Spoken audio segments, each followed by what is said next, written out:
Hi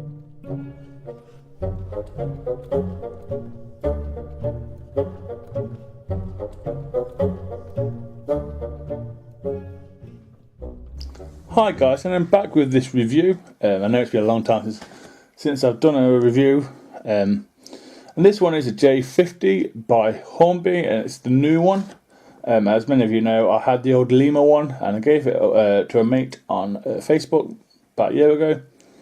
That was in apple green. I was hoping Hornby would release an apple green one by now, but they haven't. So I've gone for this. This cost me £69 from eBay, brand new, not a bad price.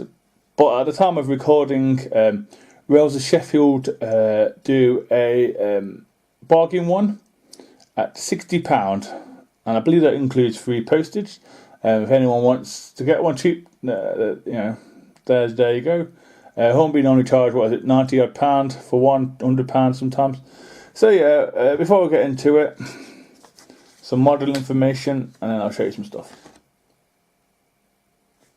Here is some model information.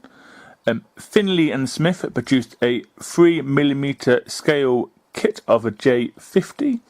A white metal kit was also available from 3SMR. DJH produced a white metal kit of the J50 for the double O gauge, which is 4mm.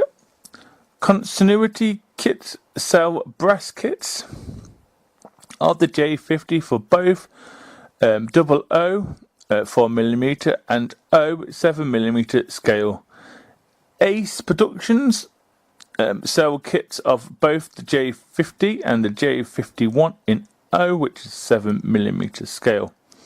Lner have also done a J50 in apple green and other liveries. And recently, Hornby announced that they were going to reproduce one, retool one, in its Lner black and BR liveries. So yeah guys, I'm back with some stuff before I get on with the detail. With the models you get this here. All J50 models fitted a decoder.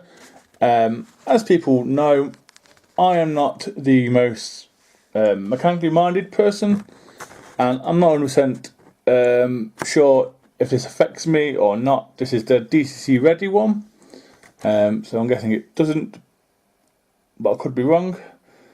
So you get that, and it also comes in the ice cube, and you get obviously there we go. And Hornby have kindly giving you some history there.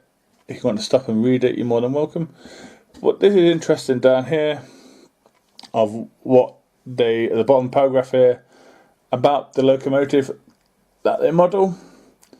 But yeah, I will read that and add my own to it in the history. So as we move on to the front of the loco, the buffers are sprung, so my fingers, the buffers are sprung, I never checked. It's got a separately applied cement box start. It has a shed code. It has handrails everywhere you look, got one at the corner, one at the other side. We've got a builder's plate here, which I believe is Doncaster. We have another handrail here, and as you can tell it's in a plain lined black livery. We also have a hook. The couplings come in a little pack and you have to add them yourself.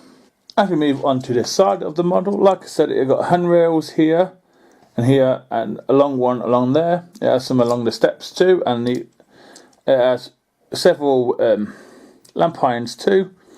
We have a reverser in there, reverser rod.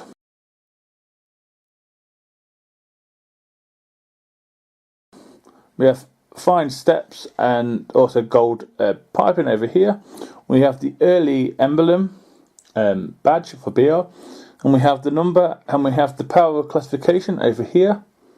We have glazing in the cab, so you can just see we have a whistle and safety valve. I think they're separately applied too. And we have a water fillers. As you can tell, the water here is a different style tanks than the others.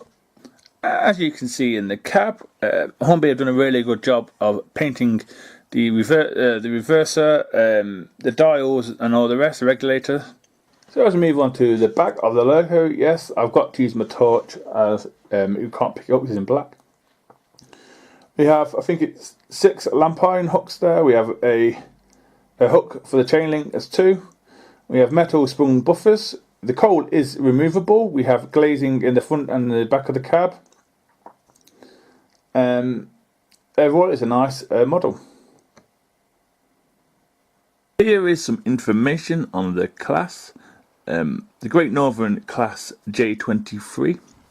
The Great Northern Railway Class J23 was a class of 060T steam locomotives that had long side tanks that came in front of the smoke box box, which sloped towards to improve visibility and increase the cut to aid maintenance.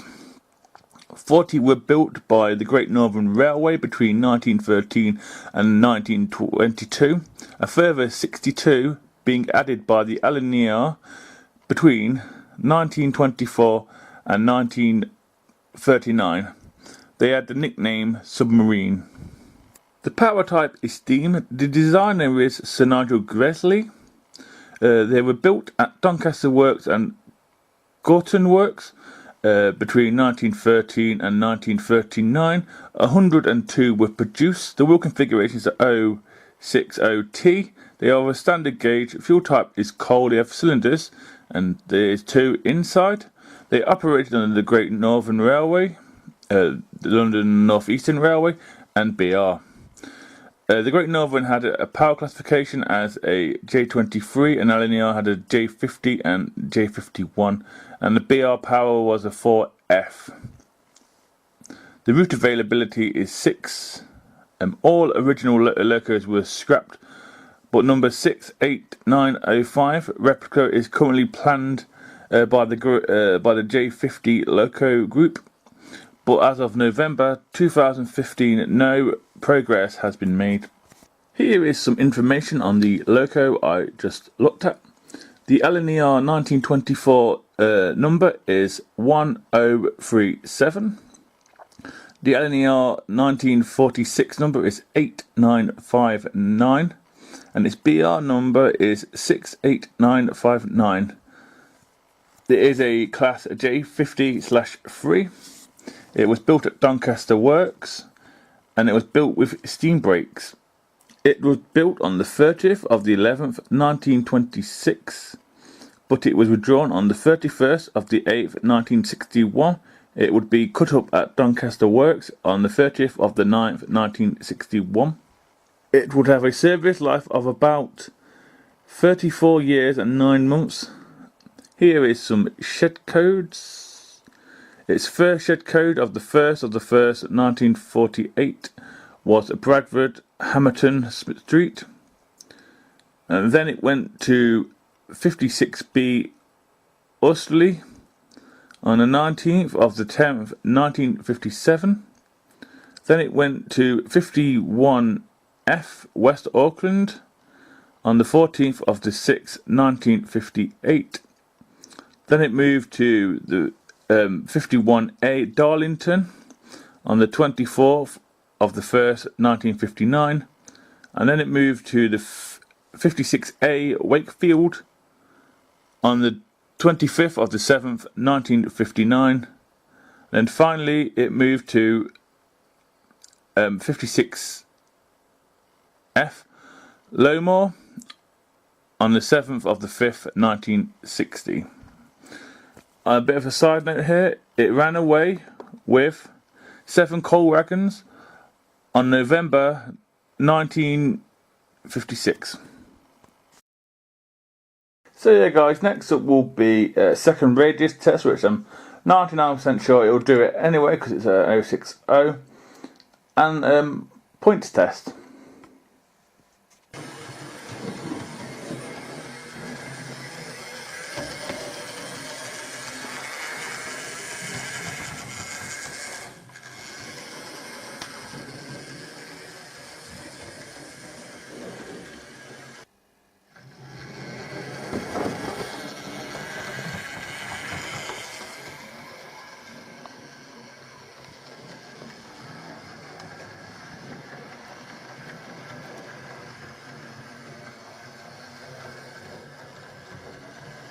So yeah, it will do second radius. For some reason it doesn't like the start over there. I don't know why. Some slow speed, and then some running shots. And I'll see you at the end.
So yeah guys, that's the end of the video. First off, I'd like to apologise about it doing second radius. It does do second radius. It's just that straight out the box it's not great over points or uneven track. As you know, well you don't know, I don't know if I told you. At the start, all the single running of the loco was straight out the box. And it's quiet down, it's smooth down. But yeah, overall, for the price, it's a great loco. So yeah, what did we have with it? We had the N2 by Hornby. They're one of my favourites. We had the Thompson 01 by Hornby. We had the Hogwarts, Hornby again. And then we have the Bachmann S100 USA tank with sleeper train, and this one had a basically trucks coal train, not even to call it. So yeah, like I said guys, for the price it's a good deal. Hopefully when this video goes out, Rails of Sheffield still might have them at that price. If not, look on eBay, they're still like £69 somewhere on eBay. Still a great price. And I don't know if I mentioned that coal load is removable quite easy, just folds out if you do upside down. So yeah, please let me know what you thought of the loco. I understand I am late to the scene as it was with this loco, but I was waiting for a Great Northern or a apple green version to appear by Hornby, and sadly no, so I had to go with the BR one. Which I'm not a fan of black locos, but it is what it is. Yes, it's Doncaster. So yeah, until next time guys, it's goodbye from these beauties, and it's goodbye from me. Bye.